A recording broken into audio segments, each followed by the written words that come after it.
Soya മുട്ട fry ആണ് ഇവിടെ തയ്യാറാക്കിയിരിക്കുന്നത്. നല്ല ടേസ്റ്റാണ്. എല്ലാവരും തയ്യാറാക്കി നോക്കണം. എല്ലാവരും ആ ചാനലൊന്ന് സബ്സ്ക്രൈബ് ചെയ്യണം. ഇപ്പോഴിത് തയ്യാറാക്കുന്നതിലേക്ക് പോവാം.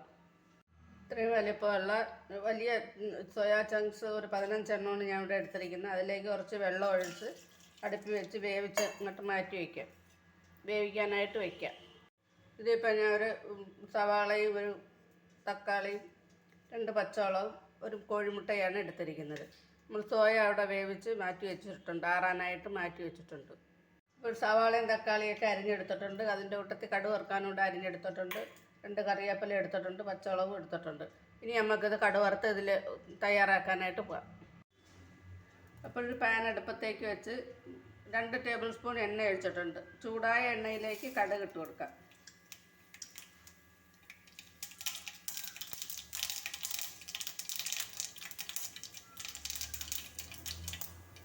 കടുക് പൊട്ടി കഴിഞ്ഞ് ഇഞ്ചി ഇട്ട് കൊടുക്കാം.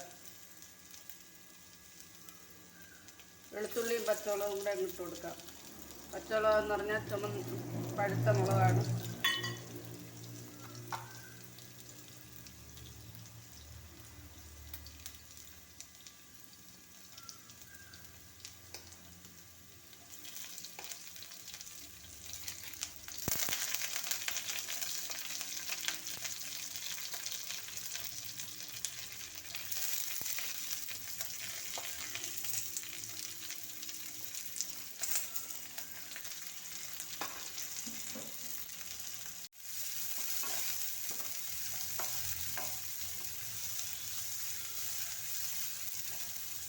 സവാള വാടി തുടങ്ങുമ്പോഴത്തേക്ക് തക്കാളി ഇട്ട് കൊടുക്കാം.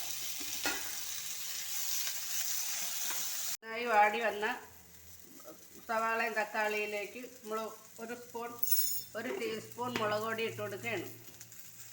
1 ടീസ്പൂൺ മല്ലിപ്പൊടി നല്ലതുപോലെ മിക്സ് ചെയ്യണം. 1/2 ടീസ്പൂൺ കുരുമുളക് പൊടി, 1 ടീസ്പൂൺ ഗരം മസാല,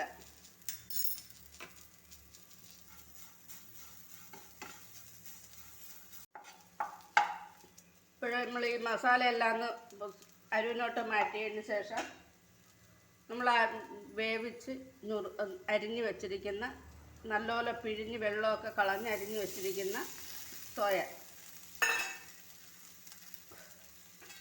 അത് നല്ല പിഴിഞ്ഞ വെള്ളമൊക്കെ കളയണം. നമ്മൾ എത്രത്തോളം ചെറുതായിട്ട് അരിയാമെന്ന് വെച്ചാൽ അത് അങ്ങനെ അരിയണം.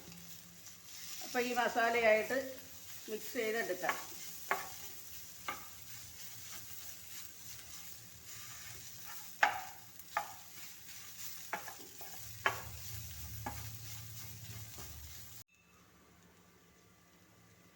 നമ്മൾ വീണ്ടും ഇത് നല്ലതുപോലെ ഒന്ന് ഇളക്കി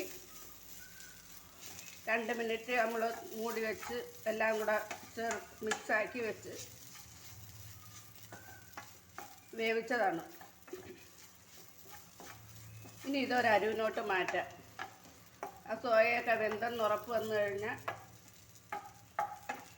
ഇതൊരു അരുവിനോട്ട് മാറ്റാം.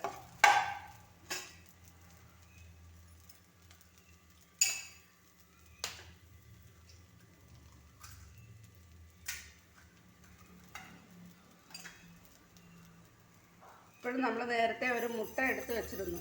അതൊരു പാത്രത്തിലോട്ട് ഒഴിച്ച് ഒന്നുകൂടെ മിക്സ് ചെയ്തിട്ട്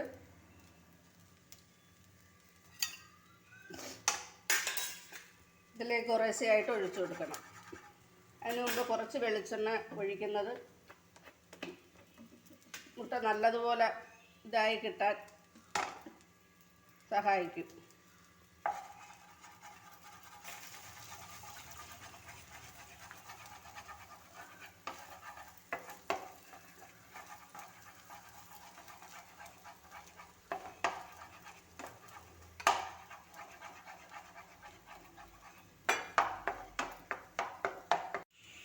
ഇപ്പോൾ നമ്മൾ മുട്ടയെല്ലാം നല്ലതുപോലെ മിക്സായി വന്നിട്ടുണ്ട്. അതിൻ്റെ ഇടയ്ക്ക് കുറേശ്ശെ ഈ മസാല ചേർത്ത സോയ ഇട്ട് ഇളക്കി എടുക്കണം.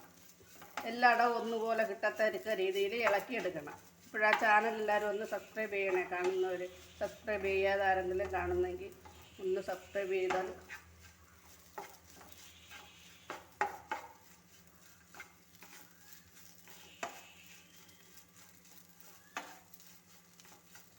ഇതിൻ്റെയൊക്കെ നമുക്ക് ആവശ്യത്തിന് ഉപ്പിട്ട് കൊടുക്കാം. നേരത്തെ ഉപ്പിട്ടില്ല. ഉപ്പിടാത്ത കാര്യം എന്ന് പറഞ്ഞാൽ മുട്ടയും കൂടെ മിക്സ് ആക്കിയിട്ട് ഉപ്പിടാനായിട്ട് ഇരുന്നതാണ്.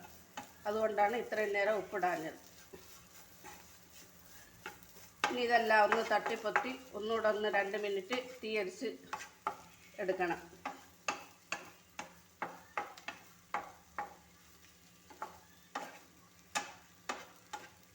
അപ്പോൾ ഇതിലേക്ക് ഇറങ്ങിയിരിക്കുന്ന എണ്ണയും എന്തെങ്കിലും വെള്ള വീശമൊക്കെ ഉണ്ടെങ്കിൽ അതെല്ലാം ഒന്ന് വെന്ത് ഇറങ്ങും. ഒന്നുകൂടെ ഒന്ന് വെന്ത് എല്ലാം ഒന്ന് മിക്സായി ഇറങ്ങും. ഒന്ന് അടച്ച് വേവിച്ച് കൊടുക്കാം. ഇപ്പോൾ നമ്മൾ 2 മിനിറ്റ് ശേഷം അടപ്പ് തുറന്ന് വീണ്ടും ഇളക്കി കൊടുക്കുകയാണ്. അപ്പോൾ നല്ലൊരു മണം വരുന്നുണ്ട്. എല്ലാം കൂടെ മിക്സായി ചേർത്തതിൻ്റെ നല്ലൊരു മണം വരുന്നുണ്ട്. ഇനി നമ്മൾ ഉപ്പ് നോക്കും.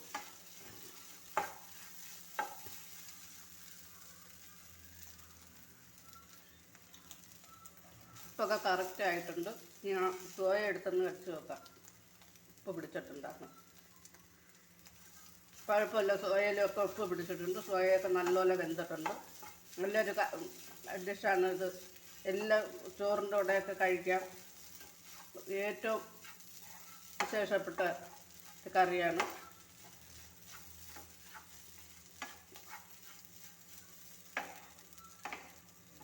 ഈ ഒരു മുട്ട എന്നുള്ളത് 2 മുട്ട വേണമെങ്കിൽ ചേർക്കാം. അത് അവരവരെ ഇഷ്ടാനുസരണം. എരിയൊക്കെ കറക്റ്റാണ് ഇതിൽ. ഇപ്പോഴേ നമ്മൾ സോയ മുട്ട ചേർത്തത് റെഡി ആയിട്ടുണ്ട്.